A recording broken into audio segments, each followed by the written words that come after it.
was originally a couple of things that I wanted to get done today. I wanted to make some garlic scape rolls or biscuits, or do some sort of garlic scape recipe. I've got them in the freezer currently. And then I also wanted to do a strawberry jam, but then I realized that I don't have any canning lids and I need to go to the store and buy some, so I will do that tomorrow.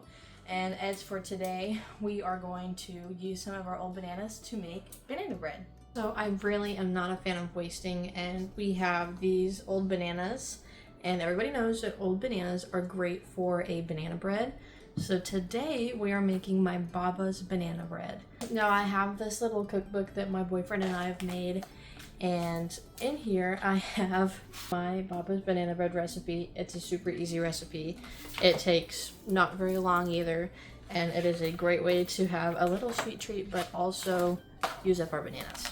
Now I will be doubling this recipe because it does only call for 2 old bananas and I've got 4 old bananas. So I will make some banana bread, and then if I have enough, I might make some banana bread muffins. I think those would be really good, and they're probably easier to take on the go. So I can write out a detailed description of this recipe if you guys would like one, but for now I'm just gonna do the really basics of it and hope that you guys like this kind of little bit of a different content. Okay, so I've got my oven preheating to 350, and the first thing that we're gonna do is mix our sugars. 1 cup sugar and 1 cup of brown sugar.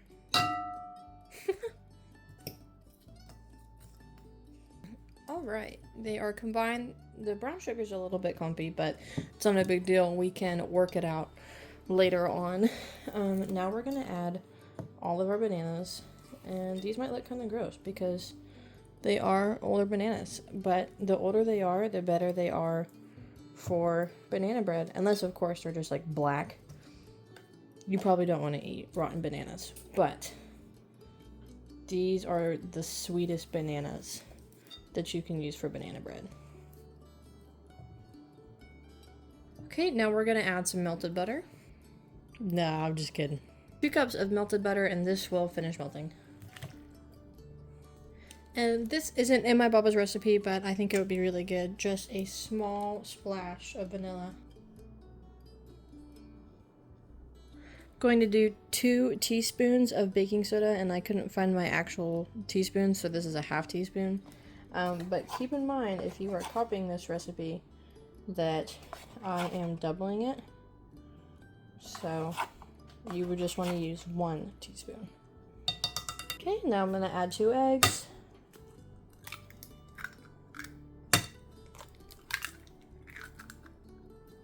Now we're going to add a full teaspoon of cinnamon.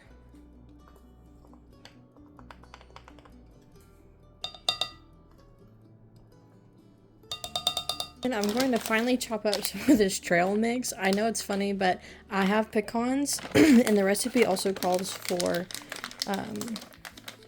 cranberries. I don't have any cranberries, but this mix does.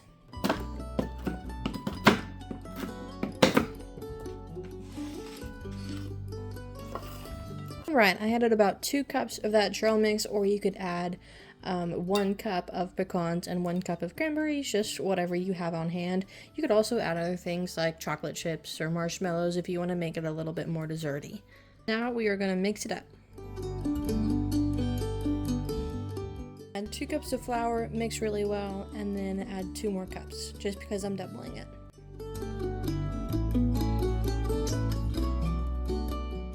Okay, this is the consistency you want. It's a little battery, but it's definitely not super runny anymore. We are going to transfer this into our pans. Do y'all see how freaking cute these pans are? These are miniature cake pans, and I believe that they are the Pioneer Woman brand. They were on sale at Walmart for a really good price. I think they were like either $5 at Walmart, and I just can't pass that up. But right now I am greasing my trays with some butter.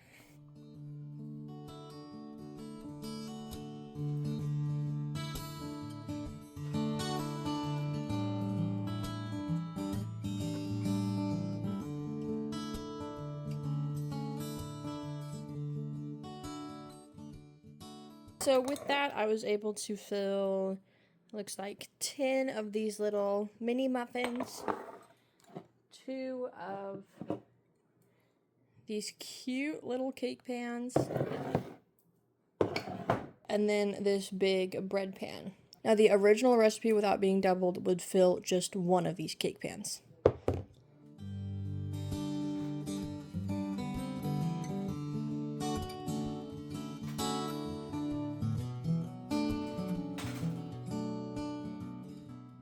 It has just been over 20 minutes, and I'd say that my muffins are done.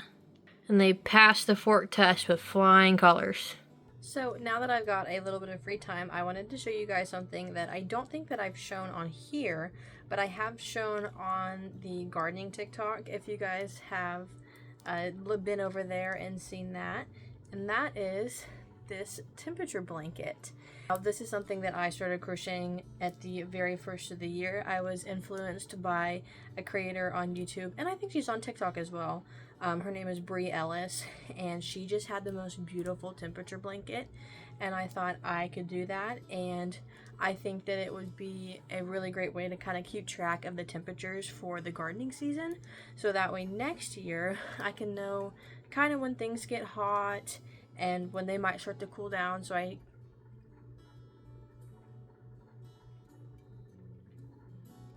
got a ghost in here.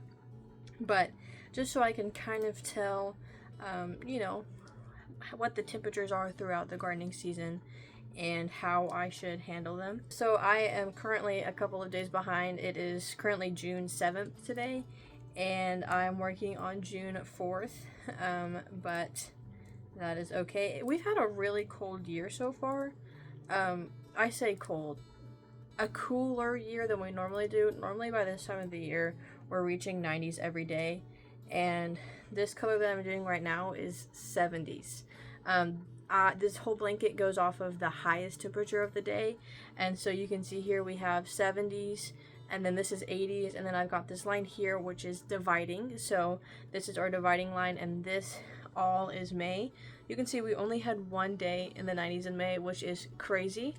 And we've had a lot of 70s and 80s, and then these are obviously our cooler months, but we've had a lot of warm temperatures, but not super hot temperatures, which I am not complaining about. That is my favorite type of weather. They're really good. These two are done right at about the 45-minute mark. Really did not have... Alright, so this next part we did at my boyfriend's house, which is why I'm talking over. We couldn't record any audio with it. And we started out by making some simple dough and then cutting up our garlic scapes and sauteing them in a little bit of oil. And during that time, we let our dough rise in the bread machine, and then we went ahead and rolled it out. And then we put some melted butter on it and put our mozzarella cheese and sauteed garlic scapes, and we made sure that those were evenly distributed. And then we rolled them up like you would a cinnamon roll. After that, we cut them up into, I believe, 15 pieces, and we put a garlic butter mix on top of it, let them rise a second time, and we put them in the oven at 350 for 20 to 25 minutes. I know that I didn't really give a detailed recipe for this one, and so if you would like one, I will absolutely write it out and find a place to put it either in the description or in the comments. But y'all, I would highly, highly recommend. I mean, look how good these look, and they tasted so, so good. So, transition to a couple days later, and I'm making a mixed berry jam. I know originally that I said a strawberry jam, but I had enough mixed berries to make a mixed berry jam. So this is mulberries, blackberries, and strawberries. And there's not a lot of prep that needs to go with a jam. Here I'm just cutting off the stems, and then I take my strawberries and cut their tops off. And that's all the cutting prep that you need to do for a jam. So after that, I added 2 cups of my mixed berries, and I went ahead and simmered those down. And while those were simmering, I was heating up my half-pint jars that the jam was going to go into, just to make sure that they were sterilized and that they weren't going to break in the canner, as you will see later in the video. So I've got these berries starting to cook. I did put them on the other side of the burner. And we are going to cook these and gradually add in 2 and 1/4 tablespoons of liquid pectin. And I am going to be mashing along the way. I found a better tool.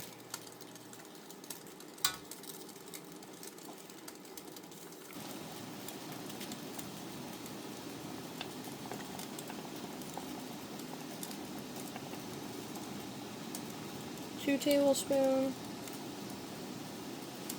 and it's a little bit much, but that's 1/4. I will bring it to a rolling boil, which means that it cannot be stirred down, and as soon as we are at that point, I will add 1.5 cups of sugar. As you can see, it's getting a lot thicker.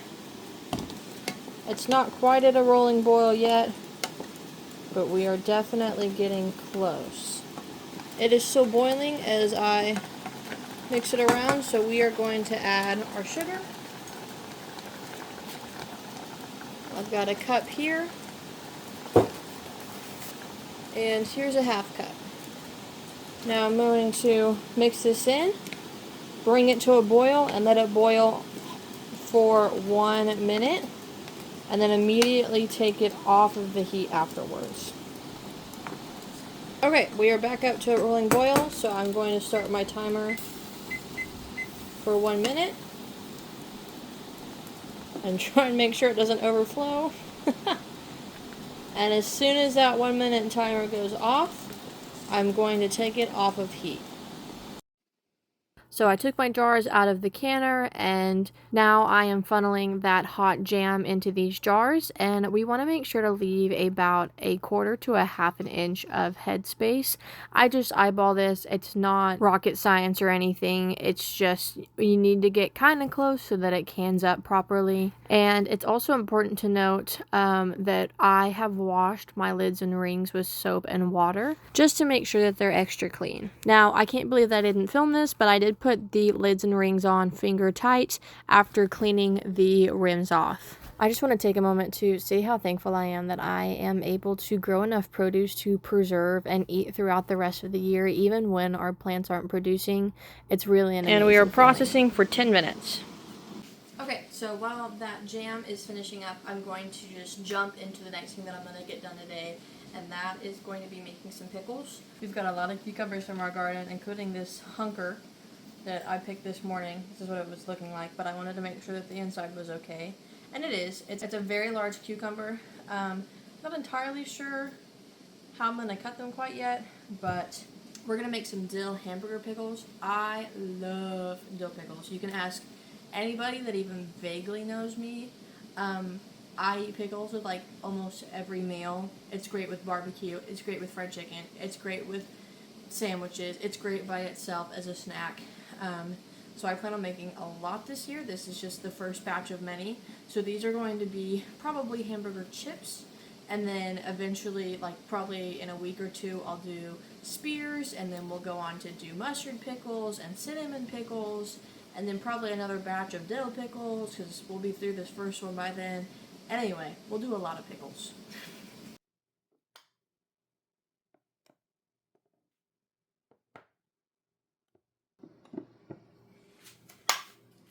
Alright, you've heard a couple of pops. There's a couple of pops that happened off camera, and so now we're going to let these sit unbothered on the counter for 24 hours, and then they are good to go into storage.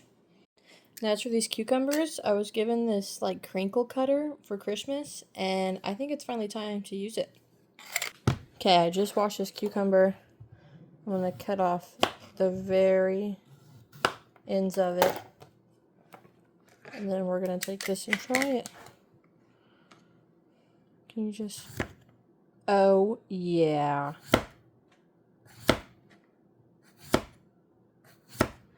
Look at that. They're crinkled. Love it. Okay.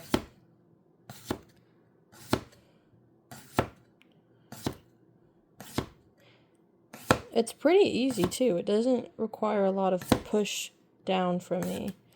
The only thing I would say is, if you're like me, it's kind of hard to get them evenly cut. and I think that's just something that's going to take a second for me to learn.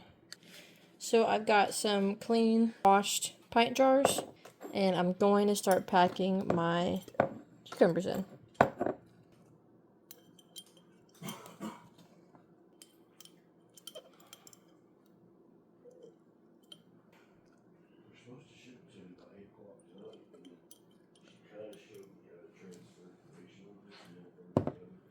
Okay, I was able to fill 6 jars, which is definitely more than I thought I was going to.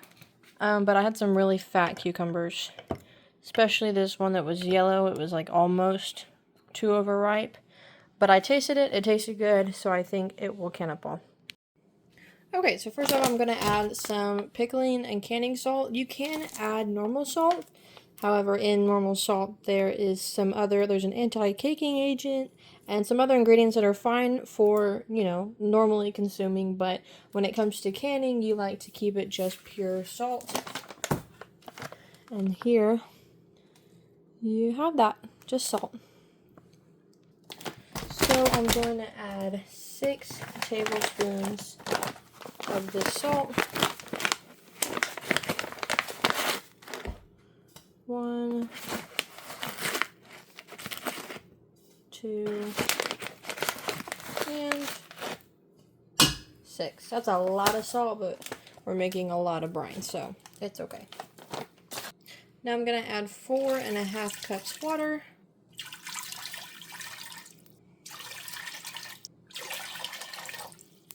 And a half. Now I'm going to add 1 quart of distilled white vinegar, which is also just 4 cups.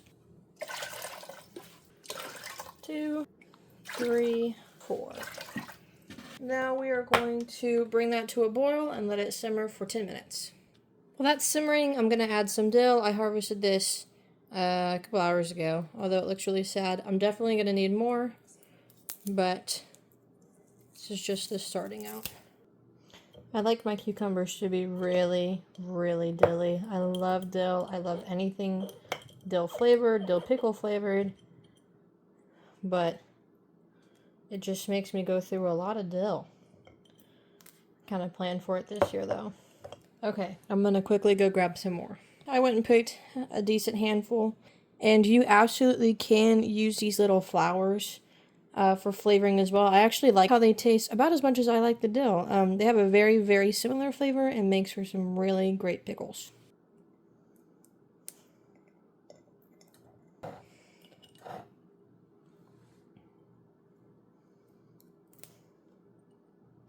Now every jar gets half a teaspoon of mustard seeds.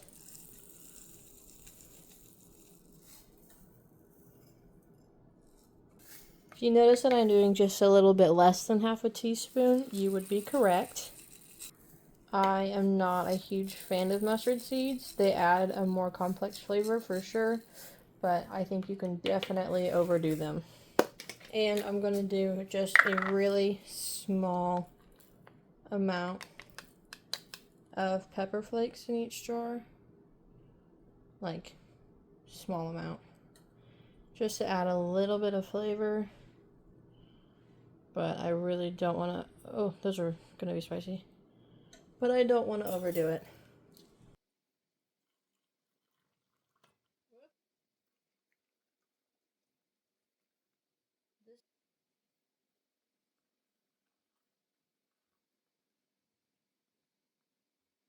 Now I'm just going to go through and make sure that all my ingredients are evenly dispersed.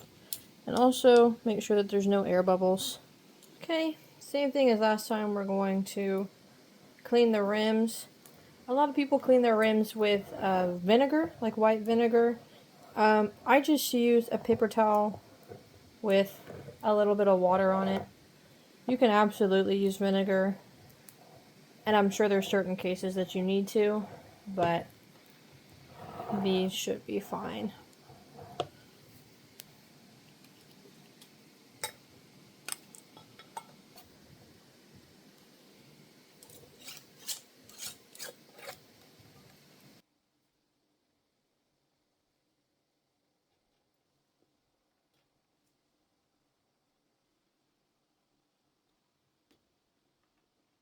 I didn't add enough water to the canner. Hold on.